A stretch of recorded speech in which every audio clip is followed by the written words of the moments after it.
Hello my dear students, welcome to the class. आज की class number 5 है subject verb agreement के संबंध में। हम क्लास 4 कर चुके हैं जिसमें हमने 18 का जो कॉन्सेप्ट है वो डिस्कस किए थे। आज हम 19 टू 25 करेंगे, 19 से लेकर 25 कॉन्सेप्ट आज हम डिस्कस करेंगे। चलो कॉन्सेप्ट नंबर 19 पर आते हैं, जो आज का हमारा पहला कॉन्सेप्ट होगा। जेरेंट के बाद या टू इन्फिनेटिव के बाद, जेरेंट का मतलब है वर्ब की फर्स्ट फॉर्म प्लस आईएनजी, और टू इन्फिनेटिव का मतलब टू प्लस वर्ब की फर्स्ट फॉर्म के बाद सिंगुलर वर्ब का प्रयोग किया जाता है। देखिए, जेरेंट और टू इन्फिनेटिव एक नाउन के रूप में प्रयोग किए जाते हैं, तो इनके बाद जब वर्ब आती है तो वो सिंगुलर आती है। ये हमारा कॉन्सेप्ट नंबर 19 बताता है। जैसे स्विमिंग इज लगाएं या आर लगाएं, ये हमने सोचना है।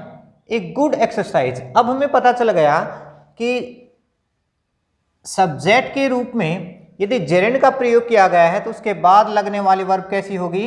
सिंगुलर होगी। इसका मतलब यहां पर क्या आना चाहिए? Swimming is a good exercise. आगे अगला एग्जांपल समझो। टू टीच गिव्स या गिव मी प्लीजर। देखो, टू टीच एक नाउन के रूप में प्रयोग किया गया है। यहां पर कैसा सब्जेक्ट है? ये सिंगुलर सब्जेक्ट है, और सिंगुलर सब्जेक्ट अपने बाद कैसी वर्ब लेता है? सिंगुलर वर्ब लेता है। गिव और गिव्स में सिंगुलर वर्ब कौन सी है? गिव्स है। मैंने आपको हर वीडियो के अंदर ये पहचान बताई है कि वर्ब सिंगुलर कब होती है और वर्ब प्लूरल कब होती है। देखिए, जब भी मेन वर्ब के साथ एस या ईएस लगा हुआ है, इसका मतलब वर्ब हमारी वो सिंगुलर होगी। वर्ब के साथ एस या ईएस नहीं लगा हुआ तो वर्ब हमारी कैसी है? वो प्लूरल है। तो सिंगुलर सब्जेक्ट है तो सिंगुलर वर्ब होगी। इसमें सिंगुलर वर्ब कौन सी है? गिव्स, क्योंकि इसके साथ यहाँ पर एस लगा हुआ है। ठीक है, लेकिन इसके साथ साथ हमें कॉन्सेप्ट को अच्छे तरह से समझना है एक नोट के माध्यम से। कैसे? Running and swimming. देखो, यहाँ पर दो नाउन लगे हुए हैं, एक रनिंग है एक स्विमिंग है। तो दो नाउन हो गए और इनको एंड से जोड़ा गया है। हमने ये कॉन्सेप्ट किया है, जब दो नाउन को एंड से जोड़ा जाता है तो उनके बाद वर्ब जो लगती है ना, वो कैसी रहेगी? प्लूरल रहेगी। तो running and swimming are good exercise, यहाँ पर इज नहीं लगाएंगे। क्यों नहीं लगाइज? अभी हमने कॉन्सेप्ट नंबर 19 जो हमने किया है उसमें यह बताया है कि जेरेंट के बाद हम वर्ब की मतलब सिंगुलर वर्ब का प्रयोग करेंगे, और टू इन्फिनेटिव के बाद भी वर्ब की जो है सिंगुलर जो फॉर्म होती है उसका प्रयोग करेंगे। लेकिन जब दो नाउन आ गए ना इकट्ठे, तो यहाँ पर रनिंग और स्विमिंग क्या है? दो नाउन है, और दो नाउन है तो इसका मतलब वर्ब भी हमारी कैसी होगी? प्लूरल वर्ब हम प्रयोग करेंगे, क्योंकि यहाँ पर प्लूरल हमारे नाउन हो गए हैं। ऐसे ही टू रन और टू स्विम, इसको एंड से जोड़ा है। To run and to swim is या आर। देखो, आर लगेगा क्योंकि हमारे दो नाउन हो गए, प्लूरल नाउन हो गए। तो प्लूरल नाउन अपने साथ कैसी वर्ब लेगा? प्लूरल वर्ब लेगा। Concept clear? कॉन्सेप्ट नंबर 20 पर आते हैं। Few, a few, the few, very few. देखो, फ्यू क्या है? एक संख्यावाचक है। फ्यू क्या है? संख्यावाचक है, संख्या को दर्शाता है। ठीक है, तो संख्या को दर्शाएगा, तो इसके बाद जो भी नाउन लगेगा वो कैसा होगा? प्लूरल होगा। अब प्लूरल नाउन है सब्जेक्ट के रूप में, तो वर्ब भी अपने साथ कैसे लेगा? वो प्लूरल ही लेगा। तो फ्यू स्टूडेंट्स, अब देखिए यहाँ पर फ्यू है, फ्यू के बाद नाउन कैसा है? स्टूडेंट्स, प्लूरल नाउन है, इसलिए वर्ब भी कैसी रहेगी? प्लूरल ही। ए फ्यू पेन्स, पेन्स आया है, प्लूरल नाउन और plural verb. Very few boys, boys plural noun है। अब प्लूरल हमारा सब्जेक्ट है, यहाँ पर देखो ये सब्जेक्ट के रूप में है, तो प्लूरल सब्जेक्ट है, उसके बाद लगने वाली वर्ब कैसी होगी? प्लूरल ही होगी। क्लियर हो गया concept? Concept number 21। Little, a little, the little, very little, इनके बाद सिंगुलर अनकाउंटेबल नाउन और सिंगुलर वर्ब लगेगी। देखिए, लिटल का मतलब होता है मात्रा, मतलब थोड़ा होता है, लेकिन इसको प्रयोग किया जाता है मात्रा के लिए। ठीक है, इसका प्रयोग किस लिए किया जाता है? मात्रा को बताने के लिए। अब मात्रा जो है ना, वो अनकाउंटेबल नाउन की ही बताई जाती है।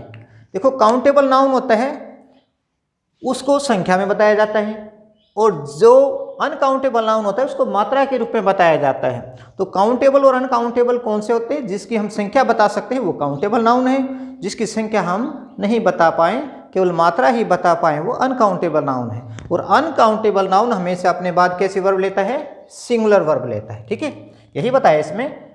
सिंगुलर अनकाउंटेबल नाउन है तो अपने बाद कैसे वर्ब लेगा, सिंगुलर वर्ब लेगा। ठीक है, देखो फ्यू कैसे वर्ब लेता है, ये इसके बाद कैसा नाउन लगता है, प्लूरल, तो वर्ब भी प्लूरल।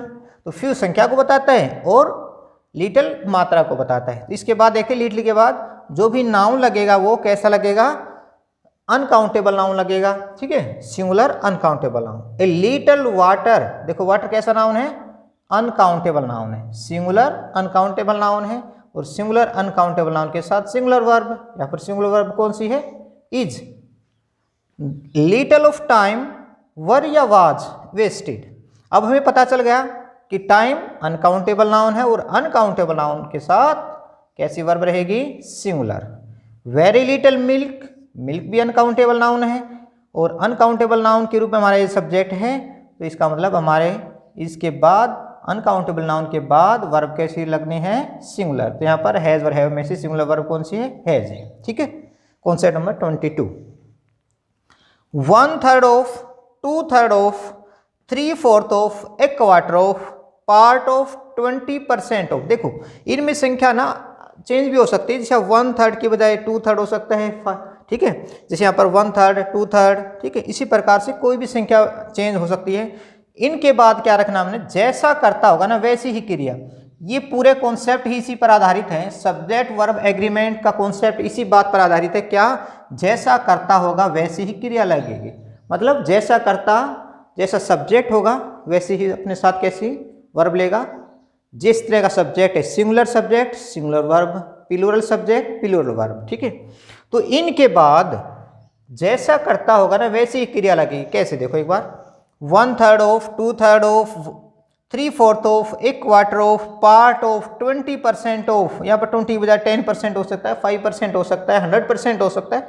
तो ये परसेंट जो है ना ये चेंज हो सकता है। लेकिन हमने क्या देखना है, इनके बाद लगने वाला जो नाउन है ना वो कैसा है, सिंगुलर अनकाउंटेबल नाउन है तो वर्ब भी सिंगुलर रहेगी, प्लूरल काउंटेबल नाउन है तो वर्ब कैसी रहेगी, प्लूरल रहेगी। हमने ये बात की है अभी, जैसा करता वैसी क्रिया, सिंगुलर सिंगुलर वर्ब लेगा, प्लूरल प्लूरल वर्ब लेगा। ठीक है, 10% ऑफ स्टूडेंट्स इज या आर अब्सेंट। देखो अब हमने ये देखना है कि इनके बाद नाउन कैसा है, स्टूडेंट्स तो प्लूरल नाउन है, प्लूरल और काउंटेबल नाउन है, क्योंकि स्टूडेंट की संख्या बता सकते हैं हम कि भाई 10 स्टूडेंट्स या 20 स्टूडेंट्स हम बता सकते हैं ना, काउंट कर सकते हैं। इसका मतलब कैसा नाउन है, ये काउंटेबल नाउन है। तो plural countable noun, plural countable noun. अब देखो ये बताया था, इनके बाद प्लूरल काउंटेबल नाउन होगा तो अपने बाद कैसे वर्ब लेंगे, ये प्लूरल वर्ब लेंगे। तो यहाँ पर प्लूरल वर्ब कौन सी है, इज या आर, आर है। ऑफ कोर्स आप अच्छे से पहचान सकते हैं इसको। तो 2/3 ऑफ मनी। अब देखो जरा, नाउन हमारे पास यहाँ पर क्या है, मनी है। अब मनी कैसा नाउन है, सिंगुलर अनकाउंटेबल नाउन है, सिंगुलर अनकाउंटेबल नाउन है। और सिंगुलर अनकाउंटेबल नाउन अपने बाद हमेशा कैसी वर्ब लेते हैं, सिंगुलर वर्ब लेते हैं। बिल्कुल अच्छे से आप समझ गए। कॉन्सेप्ट नंबर 23 देखो भाई, most of, some of, half of, enough of, a lot of, lots of, plenty of. इनके बाद भी जैसा करता वैसी ही क्रिया, जैसा करता वैसी ही क्रिया, मतलब वही है। जैसा करता का मतलब सिंगुलर अनकाउंटेबल नाउन इनके बाद तो वर्ब भी कैसी रहेगी, सिंगुलर। प्लूरल काउंटेबल नाउन है तो वर्ब भी प्लूरल ही रहेगी। ठीक है, एग्जाम्पल देखो, मोस्ट ऑफ बॉयज। अब देखो मोस्ट ऑफ के बाद यहाँ पर आया क्या, बॉयज। बॉयज तो कैसा नाउन है, काउंटेबल नाउन है और प्लूरल है, और प्लूरल है तो वर्ब भी कैसी होगी, प्लूरल ही होगी। अगला example, most of money. Money कैसा नाउन, अनकाउंटेबल नाउन, और अनकाउंटेबल नाउन के बाद वर्ब सिंगुलर लगती है। कॉन्सेप्ट नंबर 24, माप, तोल, दूरी, धन, समय दिखते बहुवचन है लेकिन होते एक वचन है, इसलिए इनके बाद सिंगुलर वर्ब आती है। देखिए कोई भी माप तोल की बात होती है, दूरी की बात होती है, धन की बात होती है, समय की बात होती है, इनके बाद हमने क्या लगाना है, सिंगुलर वर्ब लगानी है। ठीक है, देखो एग्जांपल, 5 किलो। अब आप ऐसा मानो जैसे 5 किलो, बहुवचन मानोगे लेकिन क्या है, सिंगुलर है। 5 किलो ऑफ शुगर, कॉस्ट या कॉस्ट, देखो कोस्ट लगाएं या कोस्ट लगाएं, मैंने कहा था वर्ब के साथ, देखो यहाँ पता है सिंगुलर वर्ब आएगी, और सिंगुलर वर्ब की पहचान तो यही है कि वर्ब के बाद वर्ब का जो लास्ट जो लेटर होगा वो क्या होगा, एस होगा, तो सिंगुलर वर्ब होगी। हमें पता है 5 किलो कैसा है, एक सिंगुलर नाउन है, तो हम वर्ब कैसे लेंगे इसके बाद, सिंगुलर वर्ब। 7 वीक्स दिखने में कैसे लग रहे हैं आपको, 7 सप्ताह, लेकिन 7 वीक्स यहाँ पर बताया है माप तोल दूरी धन समय दिखते बहुवचन हैं, वर्ब कैसे लेते अपने बाद, सिंगुलर, तो सिंगुलर वर्ब कौन सी, is. 7 weeks is a long time, 7 जो सप्ताह का जो समय होता है एक लंबा समय होता है, तो सिंगुलर वर्ब। 10 माइल्स मतलब 10 मील, इज या आर, सिंगुलर वर्ब लगाने हैं तो क्या लगेगा, is. A long distance 5000 rupees, is या are, of course singular verb आएगी, तो यहाँ पर सिंगुलर वर्ब कौन सी है, इज। तो माप तोल दूरी धन और समय कैसे दिखते हैं, बहुवचन दिखते हैं, लेकिन वास्तव में कैसे होते हैं, सिंगुलर होते हैं। सिंगुलर है तो इनके बाद लगने वाली वर्ब भी कैसी होगी, सिंगुलर ही होगी। कॉन्सेप्ट 25, यदि ऑल का प्रयोग काउंटेबल नाउन के लिए हुआ है तो इसके बाद प्लूरल वर्ब आएगी। देखो काउंटेबल नाउन है तो वर्ब कैसे लेगा अपने बाद, ये ऑल प्लूरल वर्ब लेगा। यदि ऑल का प्रयोग अनकाउंटेबल के लिए हुआ है तो इसके बाद सिंगुलर वर्ब लगेगी, क्योंकि देखो अनकाउंटेबल नाउन अपने बाद क्या लेता है, सिंगुलर वर्ब लेता है, और ऑल के बाद काउंटेबल नाउन आया है तो वर्ब प्लूरल, ऑल के बाद अनकाउंटेबल नाउन आया है तो या अनकाउंटेबल के लिए इनको प्रयोग किया गया है तो वर्ब कैसी रहेगी, सिंगुलर। फिर समझो कॉन्सेप्ट को, ऑल के बाद यदि काउंटेबल नाउन के लिए इनको प्रयोग किया गया, देखो ऑल का जो प्रयोग किया गया है ना वो देखो यहाँ पर 2 तरह से इसका प्रयोग होगा। ऑल के बाद ये तो क्लियर हो जाएगा, जैसे यहाँ पर एग्जाम्पल है 3 और 4, मैं इसमें सारी बातें और क्लियर करूँगा, पहले आप इस कॉन्सेप्ट को थोड़ा एक बार फिर समझ लें कि ऑल का ये प्रयोग जो है यदि काउंटेबल नाउन के लिए हुआ है तो इनके बाद वर्ब कैसी रहेगी, प्लूरल, और यदि ऑल का प्रयोग अनकाउंटेबल के लिए हुआ है तो वर्ब कैसी रहेगी इनके बाद, सिंगुलर। पहले इसको समझ लेते फिर अगला कॉन्सेप्ट मैं आपको बताऊंगा। All are well at home, अब कहता है कि all are well at home, all का मतलब क्या भाई, घर पर सभी सही हैं, सभी ठीक ठाक हैं, तो सभी का मतलब परिवार के सदस्यों की बात हो रही है, तो ऑल का यहाँ पर प्रयोग किस लिए हुआ है, सभी सदस्यों के लिए, सभी सदस्यों के लिए प्रयोग किया गया है, इसलिए हमने यहाँ पर क्या लगाई, प्लूरल वर्ब लगाई, तो all are well at home, ठीक है। तो ऑल का प्रयोग परिवार के सदस्यों के लिए है, ठीक, इसलिए यहाँ पर कैसी वर्ब लगी, प्लूरल वर्ब।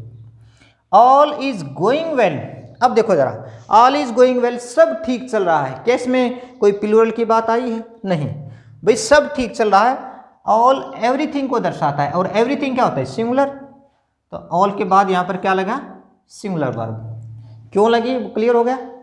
जैसे ही ऑल के बाद काउंटेबल नाउन का भाव आता है तो आप लगाएंगे प्लूरल वर्ब, और ऑल के बाद कैसे आता है, अनकाउंटेबल का भाव आता है तो वहाँ पर लगाएंगे हम सिंगुलर वर्ब। एग्जाम्पल और 3rd और 4th और समझो, ऑल मिल्क, अब यहाँ पर तो बिल्कुल क्लियर दिया गया है, देखो ऑल के बाद मिल्क दिया है, मिल्क तो अनकाउंटेबल नाउन है, और अनकाउंटेबल नाउन के बाद तो सिंगुलर वर्ब आती है। ऑल गर्ल्स, गर्ल्स तो प्लूरल काउंटेबल नाउन है, बहुवचन है ना, तो प्लूरल के साथ कैसे वर्ब आते हैं, प्लूरल काउंटेबल नाउन के साथ तो प्लूरल वर्ब आते हैं। देखो ऑल के बाद जैसा नाउन होगा तो वैसे हमने क्रिया इसको दे दी, लेकिन जब हमारे जो सेंटेंस की जो सेंस है वो यदि हमें समझनी है तो हमने इसके बाद ये देखना है कि ऑल का प्रयोग किस रूप में हुआ है, ठीक है। काउंटेबल के रूप में प्रयोग हुआ है तो वहाँ पर वर्ब प्लूरल होगी, और अनकाउंटेबल के लिए हुआ है तो वहाँ पर वर्ब रहेगी सिंगुलर, ठीक है। तो ये थे हमारे सब्जेक्ट वर्ब एग्रीमेंट से संबंधित कॉन्सेप्ट। मुझे उम्मीद है आपको ये 25 कॉन्सेप्ट जो हैं, 1 से लेकर 25 कॉन्सेप्ट जो हैं बिल्कुल क्लियर हो गए होंगे। फिर भी कोई डाउट रहता तो आप कमेंट बॉक्स में लिखें। देखो वीडियो को आप फर्स्ट वीडियो से देखें, हमारी ये आज की वीडियो कौन सी है, 5th है, 5th क्लास तक हम पहुँचे हैं, तो फर्स्ट से लेकर आपने 5th तक की जो क्लासेज है वो बारी बारी से देख लें ताकि डाउट जो है आपके कोई भी ना रहे। तो धन्यवाद वीडियो देखने के लिए।